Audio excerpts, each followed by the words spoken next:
కూడా అల్హమ్దుల్లా అల్లాహ్ తలిస్తే క్షమించబడతాయి. ఇక రెండో విషయం, ఎవరైతే అల్లాహ్ పట్ల విశ్వాసంతో కల్మా చదువుతారో వారి యొక్క ఇంతకుముందు పాపాలన్నీ కూడా క్షమించబడతాయి. ఈ రెండు విషయాలు కూడా మనం ఇంతకుముందు చెప్పుకోవడం జరిగింది. ఇక స్వలింగ సంపర్కాన్ని పాపంగా భావించాలి. అంటే ఆడవారు కలిసి రమించడాన్ని, మగవారు కలిసి రమించడాన్ని, దీన్ని చాలా మహాఘోరమైన పాపంగా చెప్పడం జరుగుతుంది.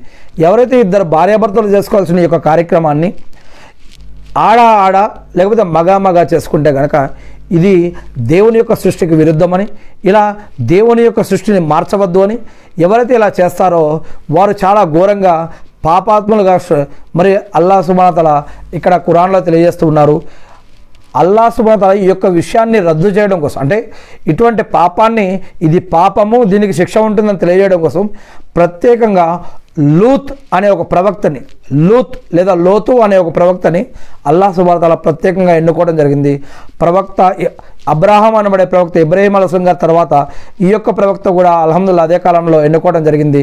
ఖురాన్లో ప్రత్యేకంగా చెప్పడం జరిగింది.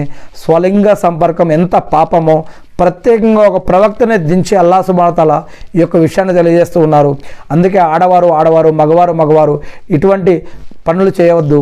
ఇది ఒక ఇద్దరు భార్యాభర్తలు కలిసి చేసుకోవాల్సినటువంటి కార్యాన్ని ఇలా చేయకండి అని అల్లాహ్ సుబ్హానహు వ తఆలా హెచ్చరిస్తూ ఉన్నారు. మరియు మత్తు పానీయాల జోలికి వెళ్ళొద్దు, పంది మాంసం కూడా తినడం పాపం అని చెప్పడం జరుగుతుంది. అల్లాహ్ సుబ్హానహు వ తఆలా మనల్ని కొన్నిటి ద్వారా పరీక్షిస్తాడు. మొట్టమొదటిటువంటి ఆదాం అలైహిస్సలాం గారిని, హవ్వా అలైహిస్సలాం గారిని ఒక పండు ద్వారా పరీక్షించాడు. సులైమాన్ ఈ యొక్క ప్రవక్త సమయంలో హారూత్ మారూత్ అనే ఇద్దరు దైవదూతల ద్వారా మరి ఈ యొక్క విద్య ఏందది చేతబడి విద్య లేదా ఇలాంటి దుష్ట విద్యను పెట్టి దీని జోలికి వెళ్ళొద్దని పరీక్షించాడు.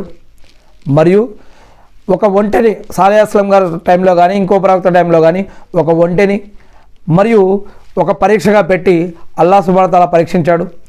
ఇంకొకటి ప్రళయానికి ముందు పురాతన నది ఎండిపోయి ఆ యొక్క నదిలో నుంచి ఒక బంగారు పర్వతం, ఒక బంగారపు కొండ బయటకు వస్తుంది అని చెప్పడం జరిగింది. ఎవరైతే ఆ కొండ జోలికి వెళ్తారో, ఎవరైతే దాన్ని తీసుకోవాలని ప్రయత్నిస్తారో వారు కూడా నాశనం అయిపోతారని చెప్పడం జరిగింది. అంటే ఒక బంగారం కొండ ద్వారా కూడా అల్లాహ్ సుబ్హానహు వ తఆలా పరీక్షిస్తూ ఉన్నాడు. ఇలా అనేక కాలాలలో, అనేక యుగాలలో, అనేక చరిత్రలలో అనేక విషయాలని మన మధ్యలో పెట్టి అల్లాహ్ సుబ్హానహు వ తఆలా పరీక్షిస్తూ ఉన్నాడు.